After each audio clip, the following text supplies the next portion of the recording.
you here? Are you queer? I can't hear you. Yes. My name is Marga Gomez. I was born in Washington Heights. And I am very happy to be here for this most amazing march and demonstration of resistance and honoring of the original rebels of Stonewall 50 years ago.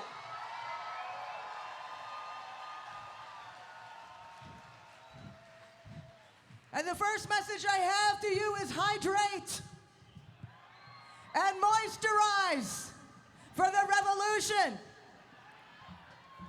We have an incredible program here for you today, and we are waiting for all our people to get to the park, but we're just gonna start because we're very excited.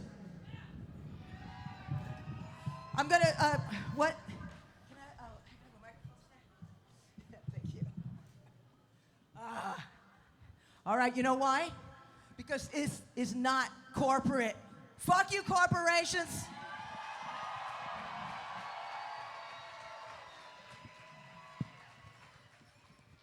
I live in San Francisco now. I moved to San Francisco when I was 19 because my parents wanted to kind of fuck me up a bit because they found out that I'm queer. And so I went to San Francisco from Manhattan, and I didn't even know that it was queer. I just thought, that's where the weed is. First place I moved to in San Francisco, 19, first place, got out of the car, said, want to go to Castro Street. I want to go to Castro Street because I thought that's where the Cubans are. First thing I saw when me and my girlfriend at the time, I have many, many girlfriends at the time. If you're one of my girlfriends at the time, please make some noise. We're on Castro Street, and I walked into this place called the Castro Cafe. I thought for some mofongo, but it was not a Cuban restaurant at all. And the first thing I saw was a man with a beautiful beard and a beautiful red dress being thrown out on Castro Street. And I remember thinking, a guy in a dress, that's so amazing. And now it's my preference. I never thought when I came out that the pride, that first of all, it was liberation back then. I came out in the 70s. Anybody else? Any old timers here? The messages were really bad. I mean, when I came out, there was nothing like we have now. There was no organization like GLAAD, no star fucking organization like that. We were just moderately content. And the first representation of lesbians, and gay men, and trans people was on talk shows. And I remember the first time I ever saw lesbians was on a program called David Susskind in New York. And I never watched that show, but I heard my mother watching it from upstairs in my bedroom with the door shut because by 9 years old I had developed homosexual hearing.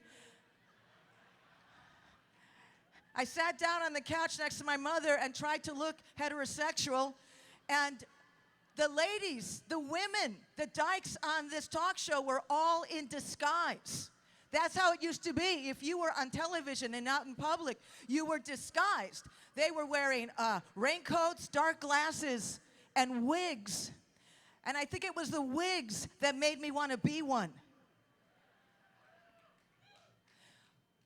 And the messages have always been bad when I was growing up about being a lesbian. Every time you saw a movie or TV show with lesbians, they always died. You knew that the lesbian was always going to die in all Hollywood portrayals. But not like today in Hollywood, where lesbians live long and happy lives in prison. Thanks, I'm Marga Gomez, and I will be your MC through the day. I'll tell you, thank you very much. I'm so proud of you, and I'm proud as how we used to say it. I'm not corporate or rich. You know, I think this is why this is happening, because our expressions of our queerness have been co-opted by every corporation trying to make a buck.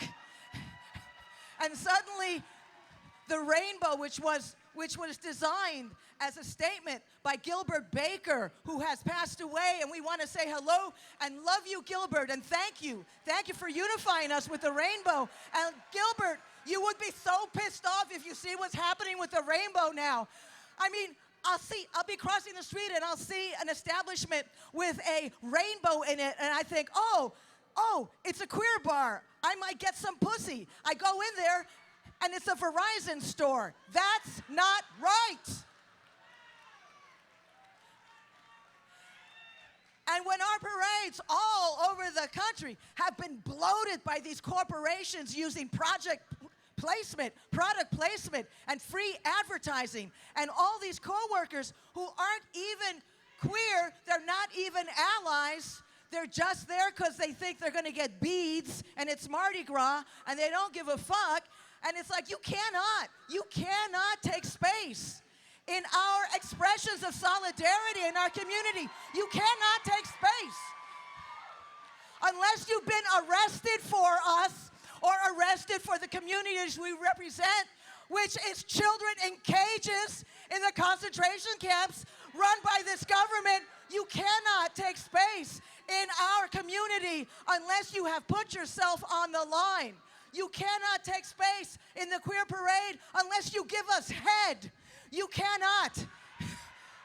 You cannot take space, Chase Manhattan Bank, unless you give us extra money when we go to the Versateller. We're going to be having a mix of speakers and artists and performers, and everyone's an artist. We are all artists because we are expressing the most beautiful art, our existence and our resistance.